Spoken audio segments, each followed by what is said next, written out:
Carolyn Rivera here from mining.com.au. Joining me today is GTI Energy's Managing Director, Bruce Lane. Bruce, nice to see you. Nice to see you, Caroline. Thanks for having me on. So Bruce, news out about the company's Lo Herma project in the US, and the market appears to have responded quite well. So tell us, between the maiden mineral resource estimate and the exploration target update, what excites you most? Tough to choose between those two. I think what's really exciting for the company and for shareholders is that we've been able to establish a mineral resource based on the historical drill information without spending any more money on exploration at this point. And it's come in at a scale and a resource grade which we believe has a real production potential. And I think on top of that, the fact that the exploration target really indicates that the deposit has the potential to double or even triple in size means that we've really got something of true meaning sitting there about 10 miles away from the largest in situ recovery uranium mill in the plant, or ISR plant at Cameco. So yeah, look, I think I can't choose between those two really, but it's really important to have a resource, and that's the main thing. And the project is located in the Powder River Basin of Wyoming. Tell us a bit about this district.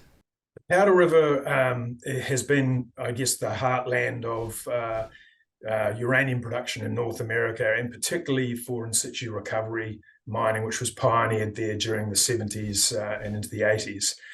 So it is the largest producing district in the US, and it's actually only about 100 miles away from our Great Divide Basin projects as well. So there's about 2 or 3 areas there that form what is a very substantial production in situ recovery uranium production district.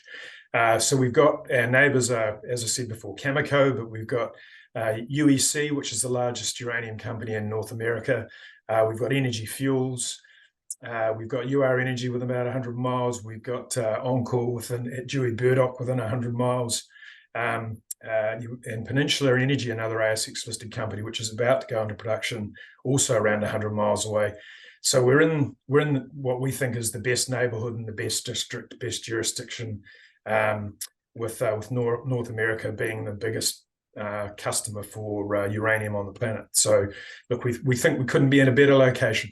The MRE was based on historical data from the drilling that you mentioned in the 70s and 80s. So what makes the project an exciting proposition in 2023? Yeah, the project had about, we had 1,700 drill holes to work with, and about 900 of those are directly on the property. And what's really exciting about this is that we can then go in and do verification drilling and exploration drilling on top of that. And we think we can increase the confidence in the resource up from inferred to measured, and potentially some into indicated very, very quickly with a modest amount of drilling.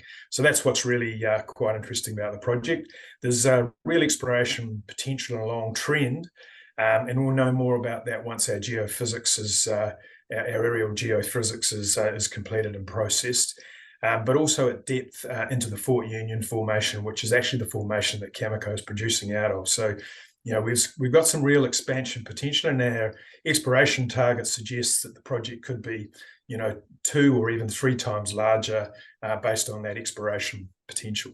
Well, Bruce, thank you so much for your time today. Thanks, Carolyn.